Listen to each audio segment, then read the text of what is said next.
Saudação a todos. Namastê. Então, nós vamos começar agora mais um vídeo, né? Sobre o Bhagavad Gita. É o livro que nós estamos lendo, né? Então, a gente começou, já entramos, né, no conteúdo do livro, né? Nós tínhamos feito um vídeo falando um pouco sobre a introdução. E nós começamos agora, então, o conteúdo, né, do Bhagavad Gita. Nós chegamos até o 24º verso do capítulo 1. E a partir de agora nós vamos ver se a gente consegue terminar nesse vídeo o capítulo 1, né, que são 46 versos. Então, a programação é para que a gente consiga terminar, né, nesse vídeo agora o capítulo 1. Tá? Claro, eu não espero passar muito de 1 hora, né, para terminar este capítulo. Quero, né, saudar aí o Adriano, Luz, né, Angela Caprio, né? Sejam bem-vindos aí. Fico feliz agora, estou com o meu computador aqui, eu consigo olhar quem entra, né? Ainda não consigo responder perguntas porque elas estão ali, o celular aqui está passando, né? Mas as perguntas podem, né, quem quiser, tiver dúvidas aí, as perguntas podem ser colocadas ali no mural mesmo, tá? E aí eu aos poucos vou respondendo, tá? Estive comentando com algumas pessoas me deram algum feedback sobre os vídeos que eu tenho feito, né? Diríamos até que é quase uma aula isso, né? Mas é um compartilhamento, na verdade, de experiências. E eu gostaria só de deixar algumas coisas mais claras, assim, até para quem já me conhece, já vem acompanhando há algum tempo esses vídeos, né? Não há necessidade, mas para quem está começando a acompanhar a partir de agora, eu gostaria de deixar claro algumas situações, tá? Primeiro, né, eu não sou um expert na filosofia védica, né, na cultura védica. Então, eu passei a estudar com mais frequência, né, essa cultura nos últimos 3 meses, na verdade, que eu venho lendo livros, usufruindo de materiais, né?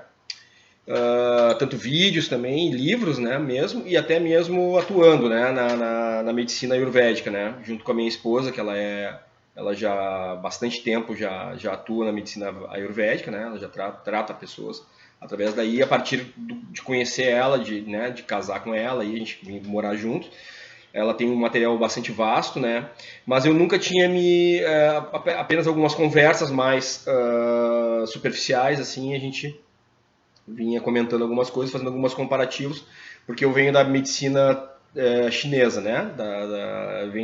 Tinha estudado bastante, né? Já há 18 anos eu posso colocar o taoísmo, né? Que é o que permeia mais, assim, a base da medicina chinesa. E a partir de uma percepção minha que o taoísmo ele chega, né, naquele ponto onde a gente busca a iluminação, quando a gente busca a perfeição, né, ele chega até um teto. Porém, ele abre, né, bastante coisa assim nas suas voltas, então ali para tratamento de doenças, etc. Eu acho que ainda tem muita coisa, né, que eu tenho a acrescentar, a aprender também, né? E é a medicina que eu estudo há 18 anos, então eu trabalho com taoísmo aí, com a medicina chinesa há bastante tempo, e é o que eu uso para tratamento de doenças, né? Mas a minha própria busca, ela tem sido através, agora, né, como eu falei, que chegou no teto, as técnicas chinesas, eu busco agora através da orientação védica, né? Da orientação védica eu busco o maior conhecimento, né? Conseguir chegar mais do que me proporcionou o taoísmo, tá? Então, através daí eu tenho feito algumas práticas, né? E essas práticas eu venho compartilhando com vocês. O estudo do Bhagavad Gita, eu não li este livro ainda, estou lendo agora ele desde o início com vocês, né? Fazendo um estudo dele. Incorporando a uma prática para mim, e eu senti aí, dando na minha consciência, através de experiências que eu mesmo me coloquei à disposição das medicinas indígenas, né, principalmente tomando o chá da ayahuasca, né, experienciando a ayahuasca, experienciando também a sananga, que é um colírio indígena, né, e experienciando também a medicina do rapé, também, que é uma outra medicina indígena que nos ajuda. Então, através dessas medicinas, eu acabei abrindo a minha consciência, e aí, por consciência, eu recebi muita informação que, para minha surpresa, quando eu comecei a buscar o entendimento e o estudo da cultura védica, né, estava tudo escrito ali. Então, através dessa consciência também, eu acabo tentando repassar, né, muitas coisas que eu recebi. E ao estudar as escrituras védicas, né, eu também percebi assim que existe, né, a interpretação, tá? Então, como a escritura védica ela vem de muito tempo atrás, é muito tempo atrás mesmo, né? A gente está falando aí, né? Então nós falamos do Ramayana, por exemplo, vem de mais de 1 milhão de anos atrás, tá? Esse conhecimento, essa história, né? Até estava comentando com um amigo meu e ele estava me dizendo que ele inclusive pesquisou e achou, né? Também que sobre a história do Ramayana e até com descobertas arqueológicas ali que realmente houve, né? A construção principalmente da ponte entre a Índia e o Sri Lanka, né? E aí tratando também sobre esse épico, né? Que faz parte também da escritura védica. Então, a partir daí, o que eu venho colocando? Eu venho colocando também as minhas próprias, as próprias interpretações, tá? Então, essas interpretações, como eu falei, eu vou sempre pontuar, né? E essas responsabilidades são minhas, tá? Porque, segundo o ensinamento védico, né? E eu busco sempre aquilo que é o mais fiel, né? A todos os conhecimentos discipulares, né? Afinal, existe toda uma gama de discípulos, né? Que vieram e segundo eles são discípulos puros, porém em algumas situações ali a gente percebe que existe algumas coisas que não batem. E aí eu recebi em consciência algumas coisas, então muitas vezes, né, como se fosse um telefone sem fio, muitos desses ensinamentos, dessas interpretações também elas acabam se perdendo no caminho, tá? Agora, o importante é a gente perceber que a escritura mantém o conteúdo original, tá? Então a escritura tem o conteúdo original e aí a interpretação que nós damos a esse processo eles são diferenciados. Bom, como eu falei nas outras palestras ali, nos outros vídeos, falando sobre o taoísmo, né, o estudo do taoísmo nos seus preceitos básicos, eles te incutem ao quê?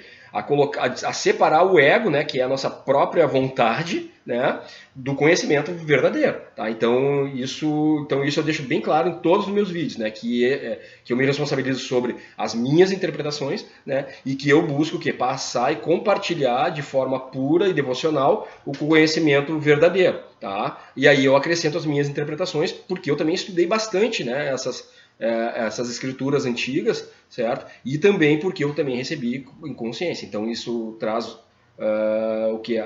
a intenção de poder compartilhar de forma pura para vocês, tá?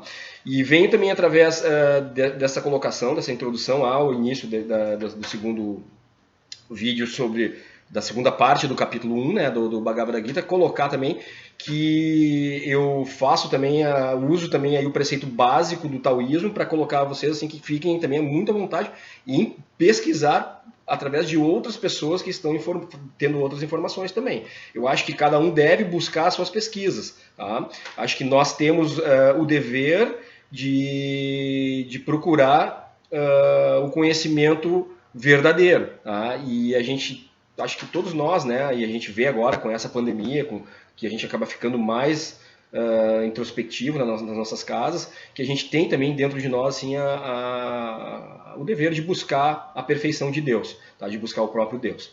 É importante colocar também que a gente acaba, pela nossa sociedade ocidental, a gente acaba tendo vergonha de falar a palavra Deus como se fosse algo né, inatingível, uma coisa assim, de uma hierarquia tão superior, né? E aqui nestes vídeos que eu estou fazendo, a minha intenção não é demonstrar essa situação, inclusive sem o fanatismo.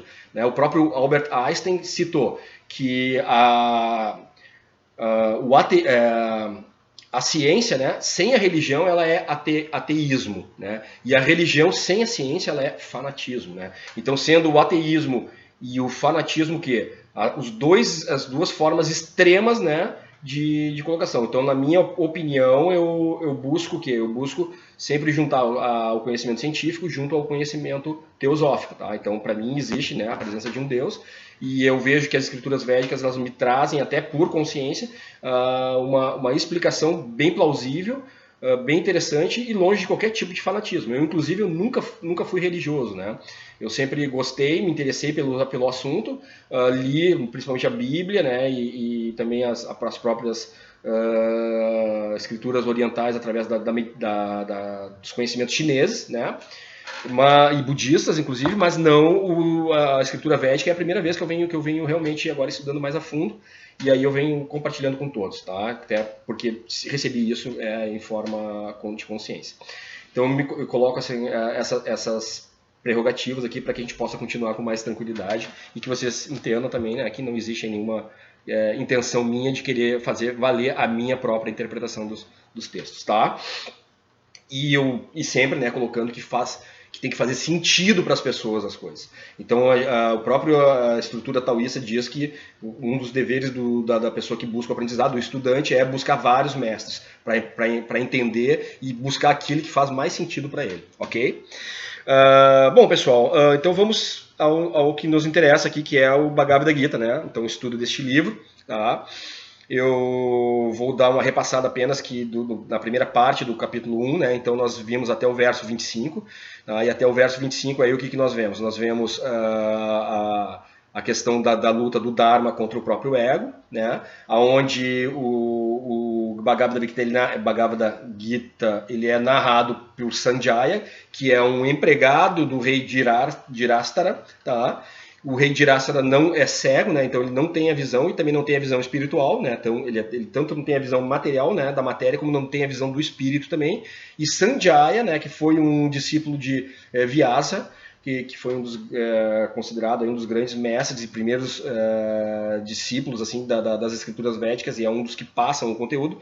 Através do conhecimento dos poderes transcendentais de Vyasa, ele recebeu, então, a dádiva de conseguir enxergar com o terceiro olho. Ou seja, ele tem uma visão transcendental. Ou seja, ele consegue observar os acontecimentos da batalha, mesmo não estando presente na batalha.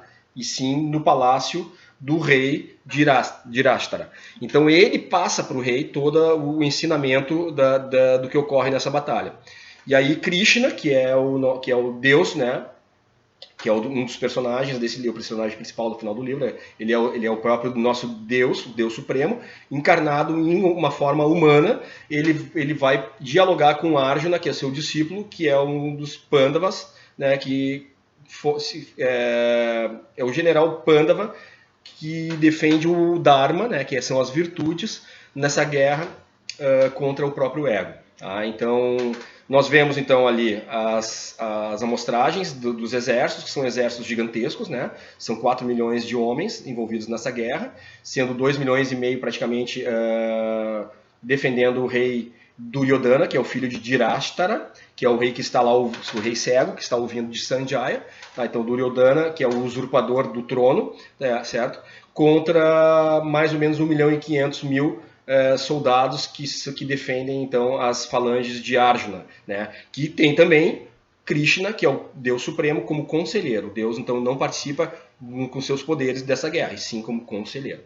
E aí então Arjuna, e aí demonstra todos os grandes guerreiros, né? E a partir daí é tocadas as trombetas, né? Então, por um lado, as trombetas que são trombetas bastante poderosas por parte de Duryodhana. Então, essas trombetas são tocadas com poder, mas um poder terreno, né? Um poder que é um rugido de um leão, certo? Então, um leão é um animal terreno, é um animal forte, né? Tem um rugido forte que assusta, porém terreno. E ao passo que as trombetas que são tocadas do lado de Arjuna são trombetas transcendentais, que movimentam, né, e fazem tremer o céu e a terra. Então elas têm uma superioridade. E a partir daí, então, o que vai haver? O início do combate. Mas antes de iniciar o combate, quando o Arjuna está já com o seu arco, né, preparado, ele pede para que Krishna o leve até a frente de batalha lá, para que ele possa ver, então, quem são aqueles que estão guerreando contra ele. E aí nós temos, né, os dois lados, né? Então temos aqui Duryodhana e suas falanges de exércitos, e temos aqui Arjuna e suas falanges. O que acontece? Krishna leva a carruagem entre as duas falanges. Eles ficam no meio do campo, tá? Então no meio do campo, o que nós percebemos? Existe o tempo, ele para. Porque o tempo ele para, e aí vai começar o diálogo entre Krishna e Arjuna. Tá? Então esse diálogo até o verso 46, que é o que nós vamos ver hoje, Arjuna falando com Krishna. Krishna vai ter uma colocação agora no verso 25, e a partir do verso 26, então Arjuna começa a passar então as suas colocações a Krishna. Tá? Então vamos ler então o verso 25. Tá? Então no verso 25 diz assim: na presença de Bhisma, que é o avô, né? Avô, que é o pai então de Irastara, que é o rei, e de Pandu, que é o antigo rei, né, que foi usurpado o poder, e Drona, que é o Drona, quem é? Drona é o grande professor, o mestre que ensinou, né, todos os conhecimentos védicos e as artes de guerra, tá? Então, na presença de Bhisma, de Drona e de todos os outros comandantes do mundo, o Senhor Krishna disse: simplesmente observe, Partha, todos os Kurus aqui reunidos. Bom, então vamos lá. Krishna, o que ele faz? Ele brinca com Arjuna, ele faz uma brincadeira com Arjuna. Tá? Por quê? Porque ele já sabe aquilo que aflige o coração de Arjuna. Ele já conhece, ele é Deus. Então, ele como Paramatma, né? Ele como Paramatma, o que é o Paramatma? É a grande alma. Então, ele fica pequenininho e ele vive no coração de todos os seres. Então, ele antes da guerra, ele já sabe o que cada um está pensando. Ele já sabe o que vai acontecer nessa guerra. Né? Então, de que forma ele brinca? Ele chama Arjuna de Partha. O que é Partha? Partha é filho de Pirtha. Tá? Pirtha, quem era Pirtha? Pirtha era a irmã de Vasudeva. Vasudeva era o pai da forma humana de Krishna.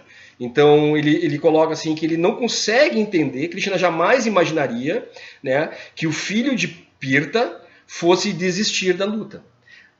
Essa é a brincadeira. Então ele coloca, o que ele coloca? Ele diz assim, pô, tu é filho de Pirtha. Pirtha é irmã do meu pai. Quer dizer, se o cara foi, se um ser humano ganhou o dom de ser o pai da forma humana de Deus, né? Então essa pessoa tem que ter muitas virtudes, né?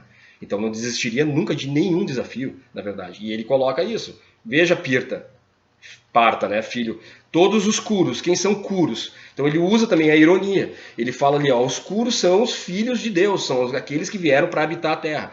E na verdade aqueles que estão do outro lado não são os Kurus, aqueles são o quê? Eles representam o ego humano, quando o homem, né, se vira contra Deus e tenta realizar todos os seus desejos. Então ele fala, observe, né? Observe. Por quê? Porque ele já sabe o que vai acontecer, né? Foi aí, então agora nós vamos ao verso 26, né? Então aí Krishna fala, né, da sua primeira aparição. E no verso 26, então, foi aí então que Arjuna pôde ver no meio dos exércitos de ambos os grupos seus pais, avós, mestres, tios, maternos, irmãos, filhos, netos, amigos e também os sogros e bem-querentes. Ou seja, ele olhou para o outro lado e ele viu que todo o outro exército era composto dessas pessoas, dos seus parentes. Tá? Então, é mais ou menos assim, nós temos a nossa vida, né? Então você veja como esse livro, assim, ele chega a arrepiar, assim, de tão interessante. Na nossa vida, né, a gente tem um rol de pessoas ancestrais, das nossas famílias, né, atrás, e amigos e parentes.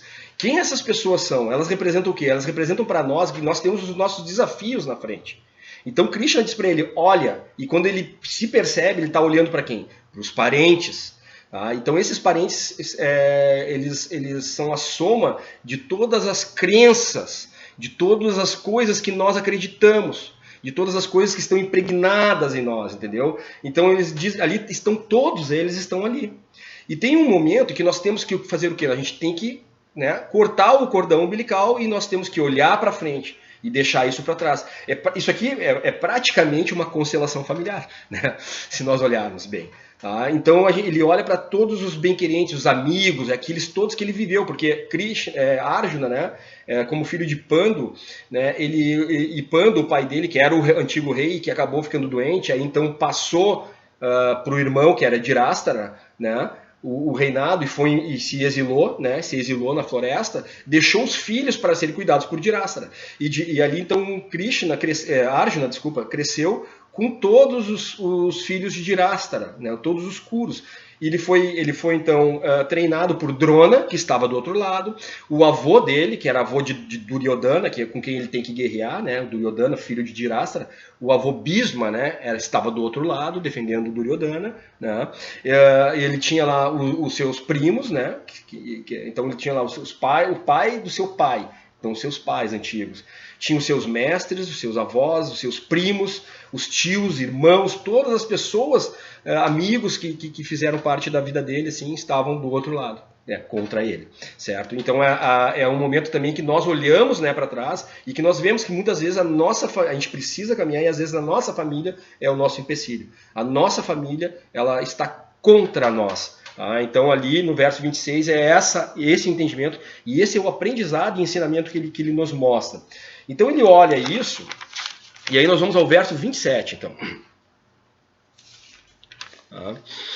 Verso 27 e 28 nós vamos ver aqui. Tá? Vamos ler lá, o verso 27. Ao ver todas essas diferentes categorias de amigos e parentes, o filho de Kunti, né, Arjuna, filho de Kunti era o apelido de Pirta, né? Então, Partha. Então, Arjuna ficou dominado pela compaixão e falou as seguintes palavras. Arjuna disse, já o verso 28 agora, né? Videmos o verso 27, agora o 28. Meu querido Krishna, vendo diante de mim meus amigos e parentes com tal espírito belicoso, sinto os membros do meu corpo tremer e a minha boca secar. Vejam. Primeiro ele se enche de compaixão, ou seja, é a nostalgia. Ele se lembra de todos os tempos da sua juventude, que ele conviveu com essas pessoas e que ele foi feliz, e que ele confiou nessas pessoas, que ele acreditou naquilo no ensinamento que essas pessoas o passaram.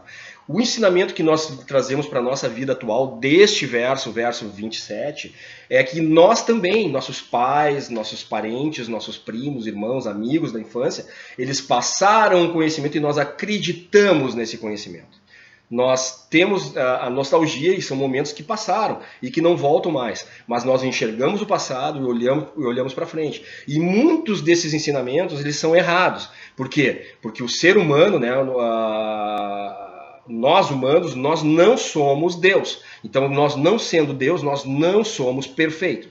Nós somos uma partícula de Deus. Nós somos um raio do Sol, mas nós não somos o Sol, certo? Como raio do Sol, nós temos condições e capacidade de chegar à perfeição de Deus. Mas só temos essa condição e capacidade se nós elevarmos a nossa intenção para Deus, tá? Então isso aqui mostra o quê? Que a gente tem que deixar para trás, a gente tem que trazer os conhecimentos, tem que trazer a nostalgia e os aprendizados do passado, temos, mas nós não podemos nos apegar a essas condições, certo? Então aqui nós vemos o quê? Krishna ele tem a compaixão, tá? E a compaixão o quê? Ele tem um amor por aquelas pessoas, ele consegue sentir também que aquelas pessoas sentem medo, certo? E aí no verso 28 nós temos o quê? O medo de Krishna. E é quando o medo dele vem. Então, ali na compaixão, a gente pode até misturar, pelo conhecimento taoísta, com a tristeza, né? E a partir da percepção de Arjuna aí, ele traz o quê? Ele traz o medo, né? Então, vendo diante de mim meus amigos, parentes com tal espírito belicoso, ou seja, aqueles parentes querem matá-lo, é quando nossa família lá, né, ela não concorda com aquilo que nós temos que seguir, então nós temos que matar aquela família, certo? Sinto os membros do meu corpo tremer e a minha boca secar, certo? Então é o medo. Tá? Então nós temos aqui a concepção total material. Então Arjuna, né? Arjuna ele passa a ter o quê? Ele passa a se agarrar e trazer o apego da matéria, que é a ilusão, né, de Maya, que é falado muito nas escrituras védicas, que é a ilusão dos apegos para isso. Então a compaixão dele é verdadeira, existe a compaixão, porém ela é uma compaixão material, certo? E o medo que ele tem é normal, é natural, o medo que ele tem também é um medo totalmente material. Então, como você imagina, assim, nós já passamos por isso. Nós já sentimos, né, os nossos membros do corpo tremer, a gente ficar com medo de tremer e a boca secar. Várias situações que vocês passaram pela vida, vocês vão lembrar disso. Era exatamente esse sentimento que ele estava sentindo. Tá? Então, aqui verso 28. Tá? Então, nós vemos aqui esse sentimento. Vamos agora ao verso 29 e ver como ele coloca as condições. Meu corpo está todo tremendo. Meus pelos estão arrepiados. Quem não sentiu, né, essas sensações? Meu arco, Gandiva, que é o nome do arco e flecha, que era um arco pesadíssimo que ninguém conseguia levantar, né, está escorregando da minha mão. Minha pele está ardendo. Então ele chegava a ter o quê? A ardência da pele. Tá? Então o que é isso que nós estamos vendo? A mente dele não para. Muitos que já tomaram ayahuasca percebem isso, né? Mas a mente dele entra em desespero. Ele começa a criar situações que o corpo dele ele começa a perceber todo o corpo dele enlouquecendo, entendeu? Pirando, assim, ele tá ali né? Os pelos estão arrepiados, a pele tá pegando fogo, ele perdeu completamente a força, ele não consegue mexer, segurar as mãos. Então a Arjuna entrou numa catarse, na verdade. Ele entrou em desespero, o medo dele tomou conta do ser dele, certo? Ele começa a perder o equilíbrio mental. O que começa a se manifestar? O ego. Porque o ego, a força, nós temos aqui, ó. Aí nós temos nos conhecimentos védicos, nós aprendemos em outros vídeos, eu passei essa informação, que as coisas da matéria, existe uma hierarquia em nós. Né? Então a matéria, o sentido da matéria, as coisas da matéria são dominadas pelos sentidos. Então os nossos sentidos dominam a nossa matéria. Então o nosso corpo ele sente sede, né? O nosso sentido ele vai sede, água, certo? A nossa mente, que é o ego, ela se apega a esses sentidos. Tá? Então o ego ele se apega às coisas que são fáceis para ele. Então o ego, a mente, domina os sentidos. E o que domina o ego? É a inteligência que domina o ego. Então o que ele perdeu aqui? Ele perdeu completamente a sua inteligência. E o ego dominou. Então o ego botou ele aqui em desespero. Ele enxerga e vê todos os parentes. Primeiro ele sente a compaixão, uma tristeza, né, por ver que vai haver uma guerra, que não há solução, houve um impasse, vai ter que ter uma guerra. Segundo, ele sente medo, né? Ele sente o medo, e aí o medo toma conta do corpo dele, e aí o ego sai para fora. E o ego começa a trabalhar o quê? Controlar aquilo que ele consegue controlar. Então o ego começa a tomar conta, tá? Se manifesta o ego. Então aqui o verso 29, né? Desculpa. Verso 29, tá? Aí ele já começa aqui, ó. Aqui o ego agora se manifesta completamente no verso 30, né? Já não tenho mais capacidade de continuar aqui. Ele já não tem mais capacidade, ele não consegue. Então o tempo parou, tá ele e Deus ali, e Deus mostrou para ele, tá aqui, olha, contemple, veja como é que vai ser o negócio. Então o cara tremeu ali na base, não tem capacidade de continuar aqui. Estou esquecendo-me de mim mesmo. Ou seja, a inteligência dele não existe mais, né? Quando a gente entra em desespero na nossa vida, certo? Então isso aí, né? Nossa, isso aí todos nós já sentimos, né? A minha mente está girando, ou seja, muitas vezes o que acontece na meditação? Na meditação a gente respira, porque o mundo pode estar um furacão, certo? Girando. O que nós queremos? Na meditação nós queremos o quê? Estar no centro desse furacão. Então, ali onde é o olho do furacão, nada acontece, é tudo uma paz, é calmo, existe até o sol está ali, o sol pega ali e o furacão está na volta. O que aconteceu com o Arjuna aqui? Ele se agarrou na ponta deste furacão. Então ele está ali girando junto com tudo. Ele entrou, né, perdeu completamente os sentidos. E aí ele completa, né, então o verso 30 aqui ele completa, eu só vejo motivo para o infortúnio, ó Krishna.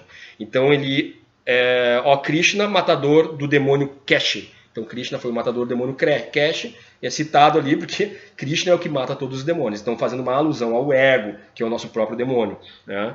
Então eu só vejo motivo para o infortúnio, ou seja, ele só vê desgraça na frente. Ou seja, a mente dele ali só consegue enxergar o quê? Ele está sendo pessimista. É quando nós tomamos uma atitude pessimista na nossa vida.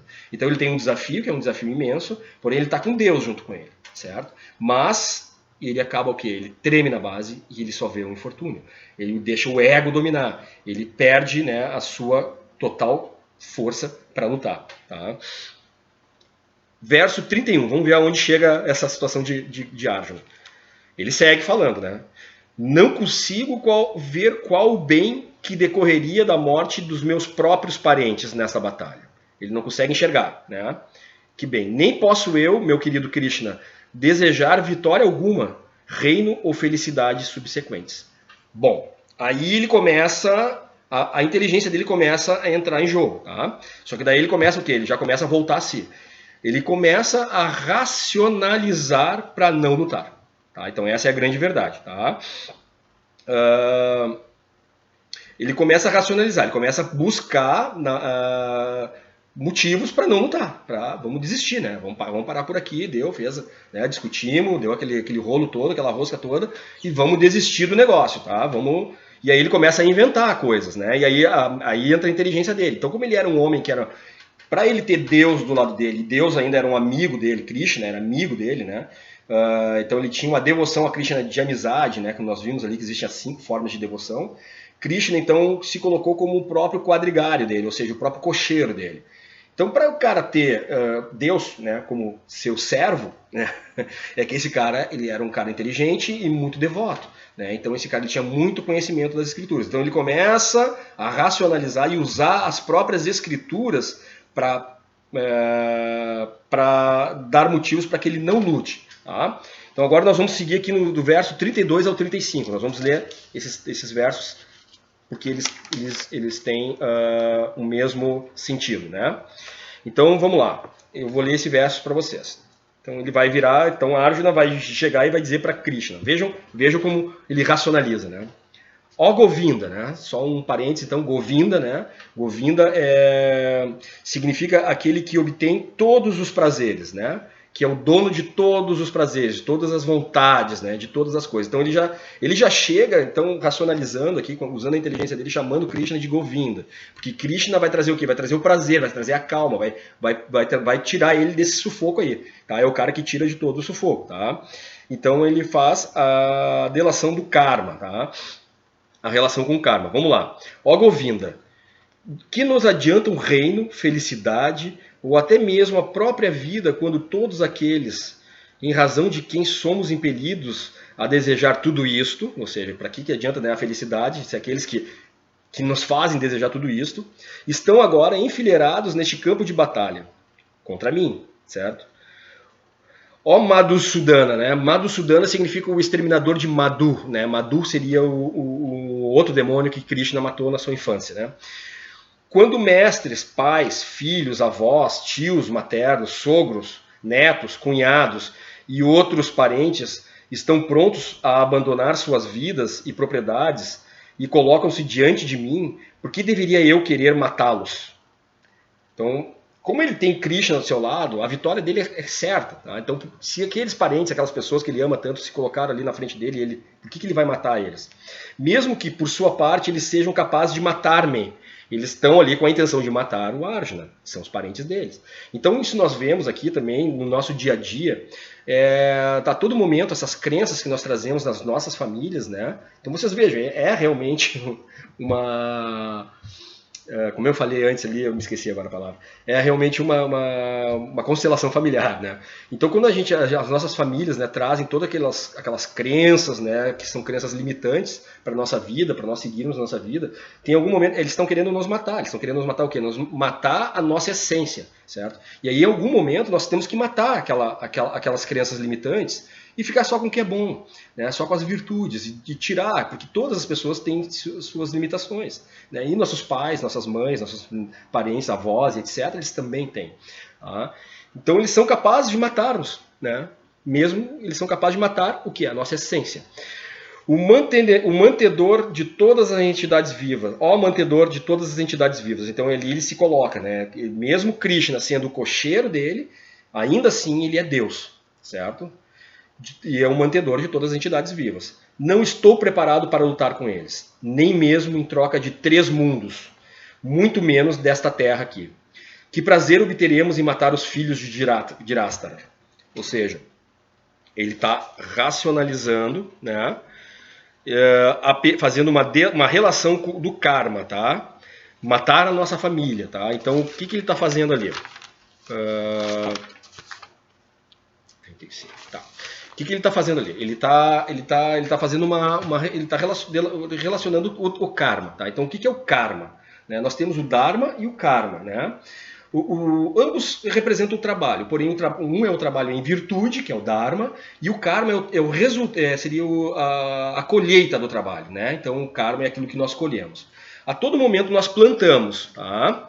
E o que nós plantamos, nós colhemos. Como Arjuna ele tinha um conhecimento fantástico das escrituras védicas, né? Então ele traz o quê? Ele busca relacionar o Dharma com o Karma, ou seja, o Dharma não é matar. Né? O Dharma não é fazer coisas ruins, assim, e a princípio matar é um pecado grande, certo? Então ele mantém ali, ele está, na verdade, querendo fugir, ele está querendo sair do processo, e aí ele usa a inteligência dele para fortalecer o ego, que é nós vemos ali que o ego dele está comandando o processo dele, ele está agarrado e apegado às questões materiais, certo? Então esses versos eles nos dão esse entendimento. Tá? Vamos ao verso 36, nós vimos aí o 32 ao 35, tá? Agora vamos ao verso 36. E aí ele nos dá aqui, aí segue Arjuna, né? O pecado nos dominará se matarmos tais agressores. Portanto, não convém matarmos os filhos de Dhritarashtra e nossos amigos. O que ganharíamos, ó Krishna, esposo da deusa da fortuna? E como poderíamos ser felizes matando nossos próprios parentes? Aqui, Arjuna cita as escrituras, né? Existem 6 classes de agressores, tá? São os seguintes, tá? Aquele que põe veneno, tá? Ministra o veneno, né? É uma primeira classe de agressor. Aquele que ateia fogo a uma casa é a segunda classe. Aquele que ataca com armas mortais é a terceira classe de agressor. Aquele que saqueia bens, né? O ladrão, ele tá também a quarta classe de agressor. A quinta, aquele que ocupa a terra de outro é a quinta classe de agressor. E aquele que rapta uma esposa é a sexta classe de agressor. Bem, então ele coloca ali os pecados, né? Então o que acontece? Ele tá usando as escrituras para se defender de ele não atacar com armas mortais, certo? É isso que ele está fazendo. E aqui, então ele está de novo ali, ele vem racionalizando, né, a inteligência dele está sendo usada pelo ego. Tá? E por fim ele ainda usa de ironia também com Krishna, né? Esposo da deusa da fortuna. Né? Então a deusa da fortuna não poderia induzir uma ação que trouxesse infortúnio, né? Nunca a deusa da fortuna traria uma ação que trouxesse um infortúnio. Mas Krishna nunca traz o infortúnio. Deus nunca vem com infortúnio. Então o Arjuna ele usa isso e Krishna vai usar essas palavras, vai usar isso aí contra ele depois, no momento que ele der a sua resposta. Né? Então o Arjuna está aqui, ele está ali, continua, né, na mesma situação. Querendo fugir da briga, né? Verso 37, né, e 38, tá? Nós vamos ao verso 37 e 38. Vamos lá. Tá aqui. Verso 37 e 38. Ó Jarnardana, embora estes homens com seus corações dominados pela cobiça não achem errado matar a própria família ou brigar com os amigos, por que deveríamos nós, que entendemos ser crime destruir uma família, ocupar-nos desses atos pecaminosos? Ele continuava enredado ainda pelo apego, tá? Ele não tinha percebido ainda que existia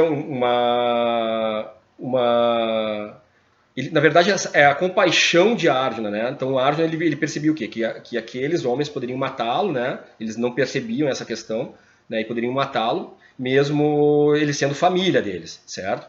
E ele entendia que aquelas pessoas estavam enredadas, né? Pelos apegos, né? Pelos apegos materiais, tá? Então, por ignorância, eles deveriam ser perdoados, porque eles tinham o apego o que acontecia? Duryodhana queria usurpar o reino, então queria ter todas as terras, e não oferecia aos Pandavas nenhum punhado de terra onde pudesse botar um alfinete, certo? Então era total cobiça, né? Então o que acontece? A Arjuna sabia disso, que eles estavam no apego material.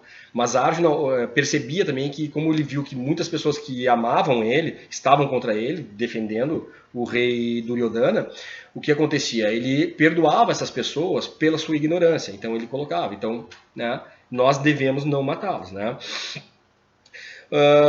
Como um kshatriya, ele deveria seguir o dharma dele, tá? Como um kshatriya, ele deveria seguir aquilo que ele tinha que fazer, que é o trabalho da virtude. Um kshatriya o que é? Um guerreiro, então ele deveria seguir a guerra, certo?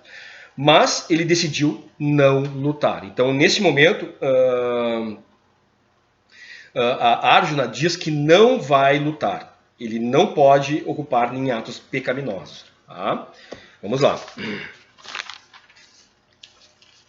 Então, esse trecho ele vem a trazer, né, força à primeira participação, o verso 25, quando Krishna foi mostrar para ele o campo de batalha.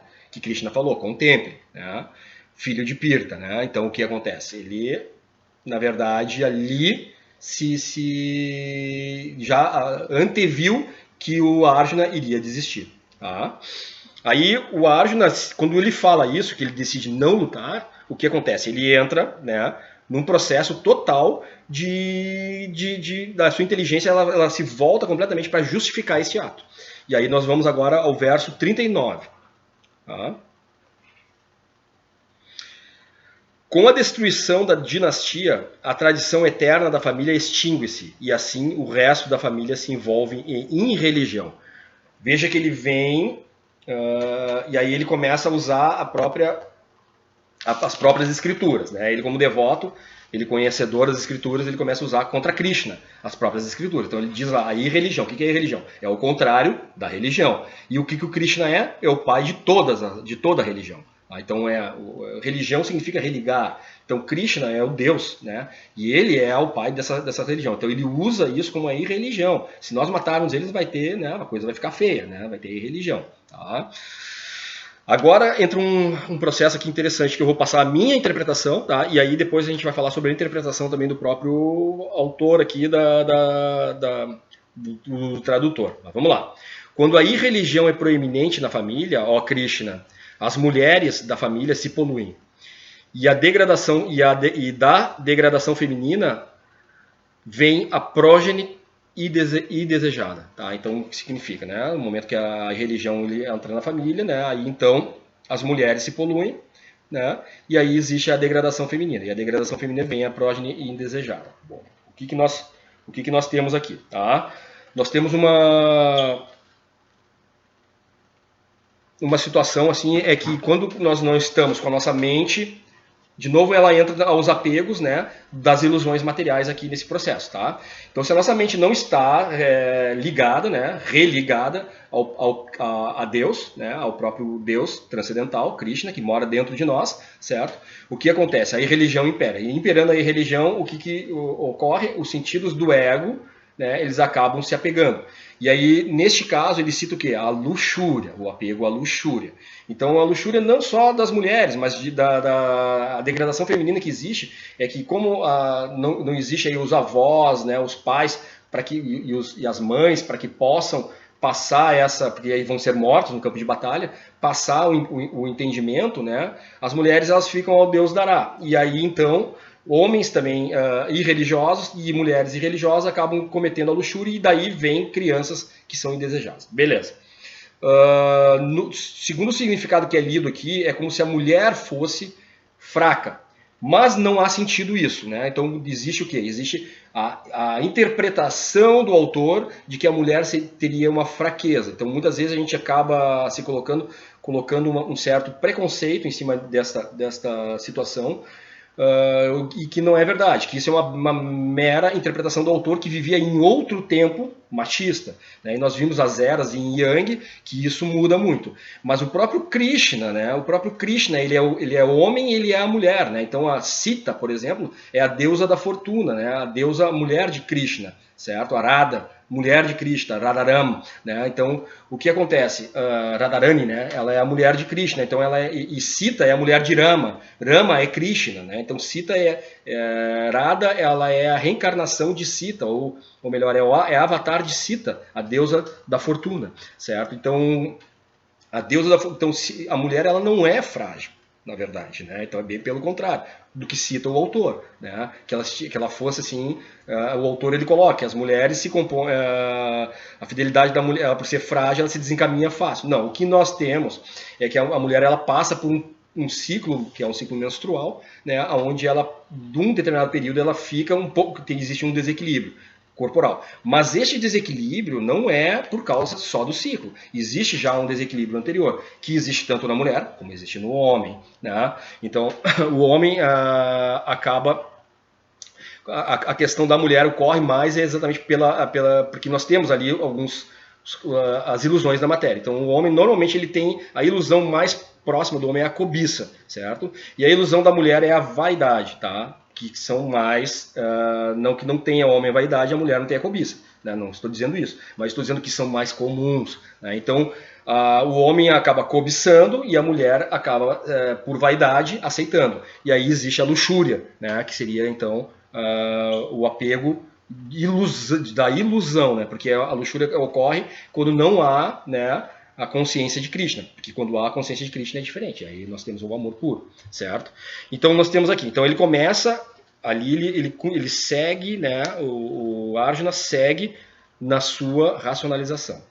E agora nós entramos no sacrifício do Prasadam, que é o verso 41.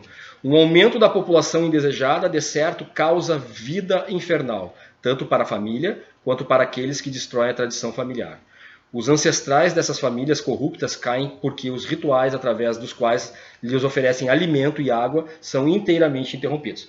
Ele segue de novo falando sobre os sacrifícios agora. Tá? Então ele continua utilizando as escrituras para quê? Para justificar o ato dele de desistir da guerra. O que a gente entende nisso aqui? Tá? Aqui nós entendemos o sacrifício do Prasadam. O Prasadam, ele é quando antes de nós comermos qualquer coisa no café da manhã, no almoço, na janta, num lanche qualquer, o que nós fazemos? Nós dedicamos este alimento. Nós agradecemos este alimento. No momento que você agradece esse alimento, você cria o Prasadam.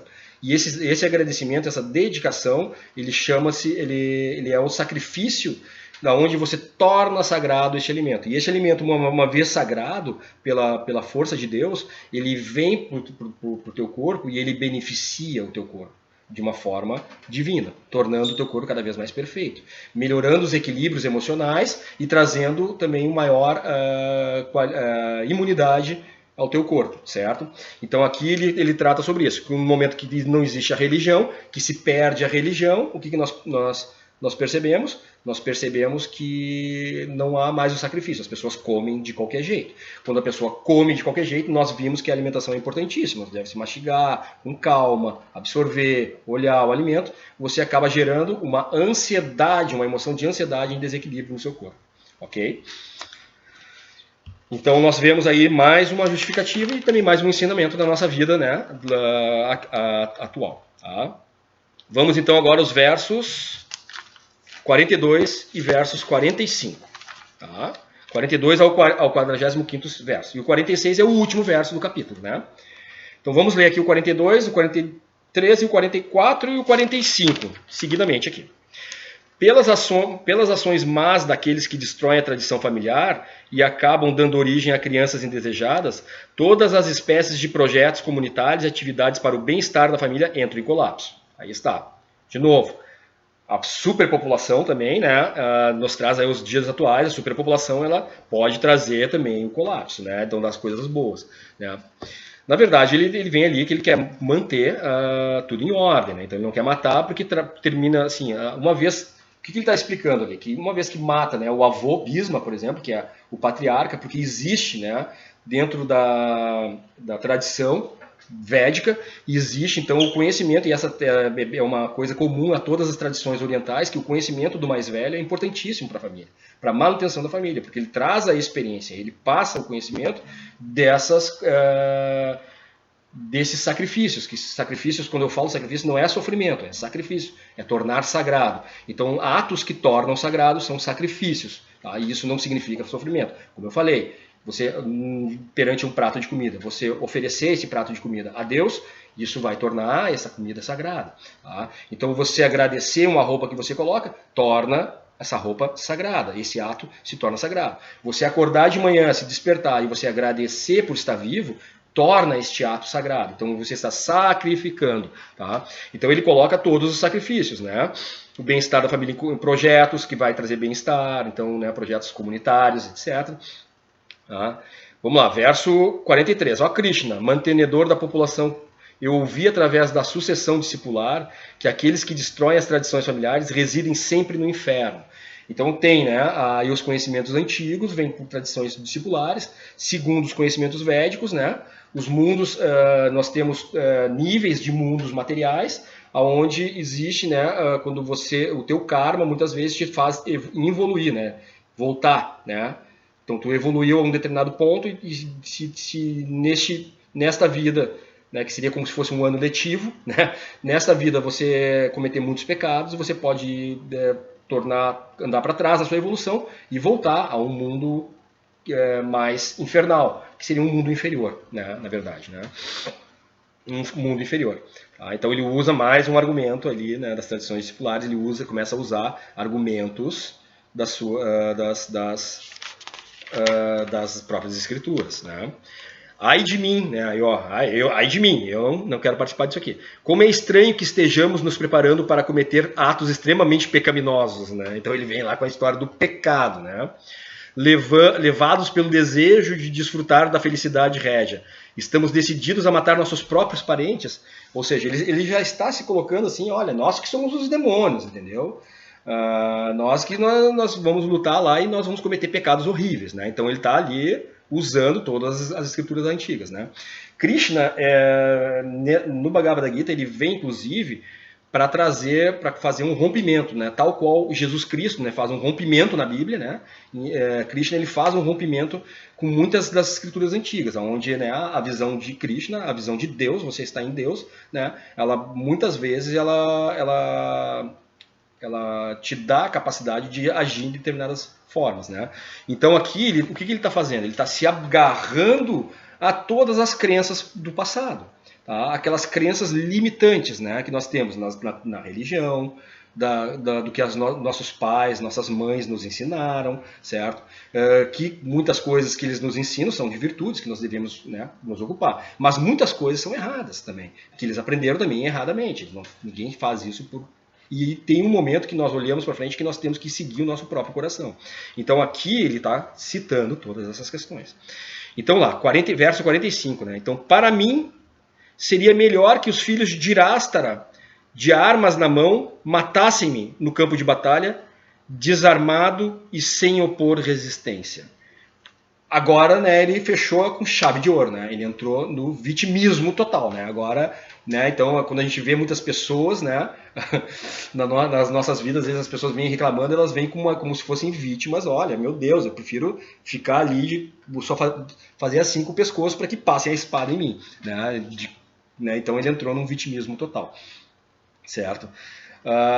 Então ele fechou com chave de ouro, né? Então ele fecha o capítulo ali com, né? Então ele começa ali que ele primeiro ele tem a compaixão, começa a ver todas aquelas pessoas que ele amava contra ele, né? Então é aquela compaixão, né? Então estão todos contra mim, né? Puxa vida. Depois ele se enche de medo, porra, são muitos, né? São muitos, né? E ele acaba ficando também com medo de matá-los, né? Então nunca mais vou ver eles, né? Terceiro, ele entra num desespero total, onde ele perde completamente a consciência mentalmente, né? O corpo começa a se manifestar, ele começa a sentir ânsia de vômito, ele começa a sentir o pé queimando, os pelos, ele fraqueja, ele não consegue mais, né, se segurar, certo? O ego toma conta, né? E aí o ego começa a se agarrar onde? A se agarrar nas coisas que ele comanda, né? Que são as coisas que o ego comanda? O ego comanda os sentidos. E aonde ele se agarra? Ele se agarra nas ilusões da matéria. Então é a cobiça, é o pecado, é a mentira, é a luxúria, né? E aí ele vai citando tudo isso, né? A falta de sacrifícios, né? Então ele vai citando todas essas coisas.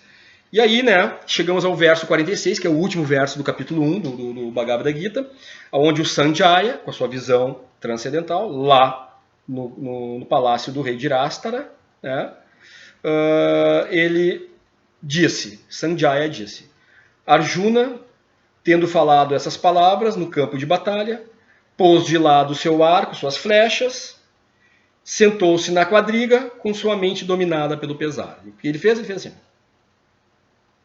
Foi isso que ele fez. Então, completamente derrotado. Então, assim, a batalha nem começou, a guerra nem começou, ele não foi puxado nenhuma flecha, e o homem já se destruiu completamente, né? Então ele conseguiu criar isso tudo. Então, quantas vezes na nossa vida, né, a gente consegue fazer, né, as nossas batalhas diárias, as nossas guerras, as nossas coisas, né? A gente consegue, né, a gente começa a trazer tudo isso, né, todas essas coisas, assim, quando a gente vê, pô, que horror. Nossa, a gente se destrói e a gente nem começou a guerrear ainda, né? Então, interessante, né, que a gente vê que todas as palavras desse livro aqui, e elas vão, né, elas vão nos dando ensinamentos, né, elas nos mostram, né, coisas sagradas, né, que são conhecimentos antigos, né, então ali mostra ali que, óbvio, Arjuna ele tinha esses conhecimentos, ele tinha a leitura, né, desses conhecimentos, então nós imaginamos assim, né, que conforme eu recebi em consciência, houve na criação dos mundos universais, do mundo de matéria, né, Deus então se apaixona pela Terra, e aí ele cria o universo material, a Terra como universo material, onde ele oferece esse planeta. Ele era tão lindo, né? Ele cria tão lindo esse planeta que todas as coisas são atrativas, né? Aqui. Então, nós olharmos a natureza, se nós pegarmos uma floresta tropical, por exemplo, ela é cheia de cores, né? De animais lindos, né? Coloridos, água, árvores, vegetação, né? Uma coisa linda, né? Você olhar uma vista aérea da floresta amazônica, aquele mar verde, é uma coisa fantástica. E existe uma combinação tão grande entre o verde e o azul do céu que realmente as cores que são dispostas ali, elas estão perfeitas, porque se a gente for fazer um desenho com um monte de cor, fica às vezes uma roupa, por exemplo, cheia de colorido, as pessoas vão dizer, que coisa brega, né? A gente vai criar uma roupa daquele jeito. Agora, as roupas que são criadas, né, as cores que são colocadas por Deus na Terra, elas são sempre perfeitas, elas sempre combinam, elas são atrativas, elas são lindas, certo? Então ali você vê a floresta, você olhar um mar, por exemplo, né, uma costa com areia branquinha, as ondas quebrando, morros entrando para dentro do mar, assim, que coisa linda isso, né, que fantástico, que maravilha que é. Você olhar, por exemplo, a neve, né, uma visão, uma foto de uma vista da Antártida, por exemplo, ou do Polo Ártico, assim, fantástico, né, as montanhas, né, do Himalaia, as montanhas da Cordilheira dos Andes, né? Que coisa linda, um vulcão, você olhar, né? Coisa fantástica, uma planície com um rio, né? O arco-íris, então tudo, né? O planeta ele é lindo, né? O ar você respirar um ar puro, que coisa bem boa que é. Tomar uma água cristalina, gelada, que coisa bem boa que é, né? Então isso é o planeta que Deus fez, né? Para habitar, porque na matéria nós sentimos as coisas. Certo? Nós temos uma percepção diferente do que é a percepção numa atmosfera espiritual. É lindo também, nós na matéria não percebemos isso, a gente percebe muito quando nós saímos em astral, né? Sonhos, né? A gente sente mais ou menos alguns processos, né? Mas a matéria, ela traz sabores, ela traz perfumes, ela traz coisas fantásticas que nós temos. Então Deus cria essa matéria para existir para sempre. E aí, por amor, ele nos coloca como seres da sua semelhança para vivermos essa matéria. Quem são esses primeiros seres que vêm a colonizar esse planeta, né? Colonizar a Terra, né? Então é aquela visão, né? Então Deus se apaixona pela Terra e oferece um colar para ela com as pedras mais preciosas de todo o universo. E essas pedras preciosas são os nossos ancestrais, e ele dá para a Terra essas pedras preciosas. E somos nós. Então a partir daí nós temos, e aí nós somos a imagem e semelhança de Deus. Então nós somos, como se Deus fosse o Sol e nós fôssemos os raios do Sol. Nós somos semelhantes, certo? Mas nós não somos o Sol. E como nós não somos o Sol, a gente não tem a perfeição que tem o Sol, certo? Então nós temos algumas imperfeições, certo? Então essas imperfeições nós temos o quê? Que olhar para Deus e trabalhar, ou seja, seguir o Dharma, que é o trabalho da virtude. E dentro do Dharma nós vamos errar, e aí os nossos erros se transformam no quê? No karma, que é o trabalho e seus frutos. Né? Então o fruto do nosso trabalho, ele vai gerar um karma. Tá? Esse karma, ele pode ser bom, pode ser ruim. Ou seja, desde que nós somos colocados aqui na Terra, nós plantamos. Sempre plantamos. A cada segundo a gente planta alguma coisa. E a gente vai colher isso. Sempre nós vamos colher. Às vezes a colheita ela vem antes. Às vezes a colheita vem depois. Né? Mas no final nós sempre colhemos. Então o que nós plantamos, nós colhemos. Tá? Então se nós plantarmos espinhos, nós vamos colher espinhos. Se nós plantarmos flores, nós vamos colher flores. Tá? Então o nosso ego ele tende a plantar espinhos. Tá? E quando nós conseguimos desapegar, né, desses processos, nós voltamos à imagem de Deus, né, que mora dentro de nós, então ele se manifesta em Bhagavan. Né? Bhagavan é a parte grande de Deus, onde ele consegue colocar o universo inteiro na sua mão. Ele se manifesta em Brahman. Brahman Yotti, onde ele está entre a plataforma transcendental de Bhagavan e entre o mundo material, ele está sobre o mundo material, e aí ele se manifesta sem as qualidades de Bhagavan, porque Bhagavan tem a qualidade pessoal de Deus, né? Então com braços, né? Tem qualidades pessoais, e o Brahman ele tem as qualidades impessoais, né? Então ele é uma luz, uma energia. Ele é a luz, a energia que mantém todos os elementos em equilíbrio. E esses elementos em equilíbrio mantêm a vida. E ele se manifesta por final em Paramatman, que seria a grande alma, né? E aí Paramatman ele se manifesta como a menor coisa possível. E ele se manifesta dentro do nosso coração. Ele mora dentro de cada um de nós, onde ele cria esse universo material para que vivamos e gozemos disso, porém, ele nos dá também o livre-arbítrio. Assim como ele tem livre-arbítrio, ele nos oferece o livre-arbítrio. E através do nosso livre-arbítrio, como é dado e é divino, e como é perfeito, ele não vai se intrometer esse livre-arbítrio. E aí dentro do nosso livre-arbítrio nós criamos as nossas realidades. E aí nós plantamos aquilo que nós vamos colher. Então, sempre que nós olharmos o que está escrito, o que está nos mostrando, e a gente observar e elevar a nossa mente, o nosso coração, abrir o nosso coração para que haja essa manifestação de Deus, vai ser perfeito. E aí nós vamos plantar só flores, entendeu? Então esse é o processo. Bom, finalizado então o capítulo 1, tá? Nós vamos entrar no próximo vídeo, ao capítulo 2, tá? O capítulo 2 ele faz um resumo do conteúdo do Gita, tá? Então o nome do capítulo 2 é Resumo do Conteúdo do Gita, tá? E aí nós entraremos então neste capítulo, tá? E aí falaremos um pouco mais sobre isso. Ok, pessoal. Então tá aqui. Matamos então essa charada aqui em 1 hora, deu 1 hora, 1 minuto ali, né, um pouquinho, desculpa aí, né, passar assim, o ideal seria que fosse em torno de 40 minutos, mas eu tive aqueles 10 minutos anteriores ali que eu fiz uma introdução. Bom, o vídeo ficará, né, na minha página, eu vou também salvá-lo aí no YouTube, né, e disponibilizo para vocês. Eu quero agradecer a todos, tá? Se alguém tiver qualquer dúvida, né, com relação aos ensinamentos aí que nós falamos ali, manda ali, né, põe ali no mural ali, a gente pode responder tranquilamente, tá? Eu fico muito feliz, assim, e principalmente pelas manifestações de algumas pessoas, né, que no inbox ali, né, se manifestaram comigo, colocaram, assim, sobre os seus entendimentos. E realmente, para mim, é uma gratificação muito grande, né, no meu coração, poder tocar também o coração de outras pessoas. Afinal, somos todos irmãos, né, como vimos aqui no ensinamento. Tá? Lembrando só que esse faz parte também das minhas próprias práticas, né? Existem outras práticas físicas que eu faço também, né? Que são caminhadas, são a yoga, a respiração, né? Os mantras, né? Que eu também pratico bastante, já havia me esquecido de colocar, né? As experiências através das medicinas sagradas, né? Eu sei que está aí presente aí a Margarete, né? Conter, né? Grande xamã aí, grande mestra, né, que nós temos, né, agradeço aí a presença de todos, tá? E amanhã, né, amanhã eu espero poder fazer nesse mesmo horário aí, mais o terceiro vídeo aí sobre o Bhagavad Gita. Obrigado, namastê a todos, namastê.